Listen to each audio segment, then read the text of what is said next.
28 जनवरी 2026 बुधवार की सुबह महाराष्ट्र के लिए एक काली सुबह बनकर आई। राज्य के उप मुख्यमंत्री अजीत पवार के विमान हादसे में हुए दुर्दैवी निधन ने पूरे प्रदेश को गहरे सदमे में डाल दिया। सुबह होते ही ये खबर आग की तरह फैली और कुछ ही घंटों में बारामती शोक का केंद्र बन गई। शरद पवार सहित पूरा पवार परिवार, राज्यपाल आचार्य देवव्रत, मुख्यमंत्री देवेंद्र फडणवीस और उप मुख्यमंत्री एकनाथ शिंदे बारामती पहुंचे। अजीत पवार का पार्थिव अंतिम दर्शन के लिए विद्या प्रतिष्ठान परिसर में रखा गया, जहां हजारों लोगों की आंखें नम थीं।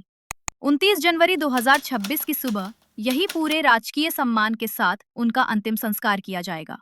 लेकिन उससे पहले हर किसी के मन में एक ही सवाल गूंज रहा है, आखिर ये हादसा हुआ कैसे?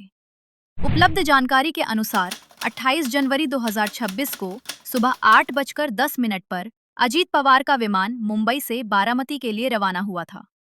तय कार्यक्रम के मुताबिक विमान को सुबह 8:50 तक बारामती एयरपोर्ट पर उतरना था, लेकिन लैंडिंग के वक्त हालात अचानक बिगड़ गए। जैसे ही विमान जमीन के करीब आया, कुछ ही पलों में जोरदार धमाके सुनाई दिए। प्रत्यक्षदर्शियों के मुताबिक विमान में 4 से 5 बड़े विस्फोट हुए और देखते ही देखते आग की लपटों ने पूरे इलाके को अपनी चपेट में ले लिया।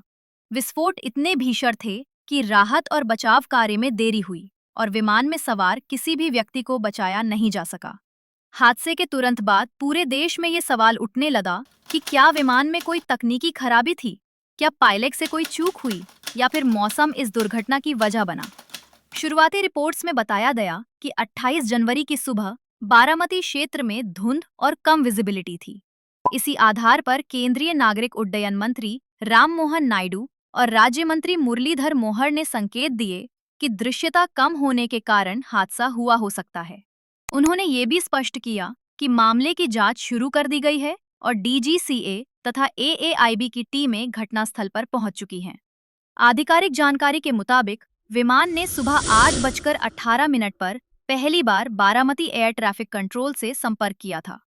उस समय पायलट को विजिबिलिटी चेक करने को कहा गया और दृश्यता करीब 3000 मीटर बताई गई। विमान ने पहले रनवे 11 पर उतरने की कोशिश की, लेकिन रनवे स्पष्ट दिखाई न देने के कारण पायलट ने गो अराउंड करने का फैसला लिया और विमान को हवा में ही एक चक्कर लगाया। इसके बाद सुबह 8:43 पर लैंडिंग की अनुमति दी गई, लेकिन इसके बाद पायलट की ओर से कोई रेडबैक नहीं मिला।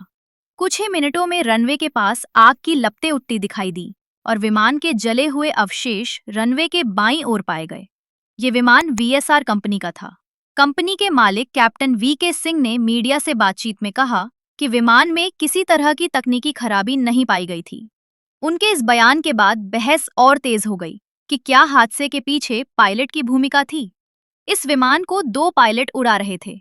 मुख्य पायलट सुमित कपूर, जिनके पास 16,000 घंटे से ज्यादा का उड़ान अनुभव था, और फर्स्ट ऑफिसर शांभवी पाठक, जिनके पास करीब 1500 घंटे का अनुभव था। वहीं एक प्रत्यक्षदर्शी ने दावा किया कि विमान काफी देर तक आसमान में चक्कर काट रहा था और उससे अजीब आवाजें आ रही थीं, जिसके बाद अचानक विस्फोट हुआ। कुछ लोगों ने ये आशंका भी जताई कि पायलट रनवे और आसपास के मार्ग को लेकर भ्रमित हो गए होंगे। हालांकि कई हवाई विशेषज्ञों ने इस संभावना को सिरे से खारिज किया है।